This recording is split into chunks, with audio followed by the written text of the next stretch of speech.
এলাকায় বসন্ত উৎসবে সামিল সাগরপাড়া ভূমিজ শিল্প সাহিত্য গোষ্ঠীর সকালে প্রভাত ফেরি অনুষ্ঠানের মধ্য দিয়ে বসন্ত উৎসবের শুভ সূচনা হলো।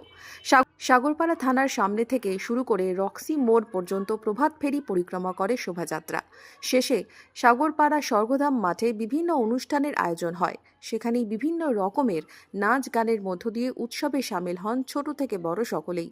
রঙের উৎসবে মেতে ওঠেন ছোট থেকে বড় সকলেই। প্রভাত ফেরির মধ্য দিয়েই উৎসবে সামিল সকলেই। ভূমিজ শিল্প সাহিত্য নাট্য গোষ্ঠী দীর্ঘ 12 বছরে এবার আমাদের এই উৎসব বসন্ত উৎসব পদার্পণ করেছে এবং সবথেকে বড় কথা আসলে এই তল্লাটের মানুষের এক আনন্দ উৎসব হয়ে উঠেছে। এটা আমাদের কাছে বড় পাওনা। কি উদ্দেশ্যে এই অনুষ্ঠানটা করা? এই উদ্দেশ্য বসন্ত উৎসবকে আমাদের সামনে রেখে মানুষের মধ্যে যে হৃদয়ের যে মিলন, মানুষের যে সৌভ্রাতৃত্ব বোধ, সেই বোধকে জাগ্রত করাই আমাদের মূল উদ্দেশ্য। আপনাদের কতটা ভালো লাগে এখানে এই অনুষ্ঠানটা? ভীষণ রকমের ভালো লাগে এবং প্রতি বছরই আমাদের উত্তর লোক সংখ্যা বৃদ্ধি পাচ্ছে এবং আমরা দারুণভাবে মানুষের সহযোগিতা পাই। সকলকে ভূমিজ শিল্প সাহিত্য নাট্যগোষ্ঠীর পক্ষ থেকে আমরা আন্তরিকভাবে এই সহযোগিতা করার জন্য এবং তারা মানসিক এবং শারীরিকভাবে পাশে থাকার জন্য আমরা শুভেচ্ছা জানাই। আপনার নাম পরিচয়?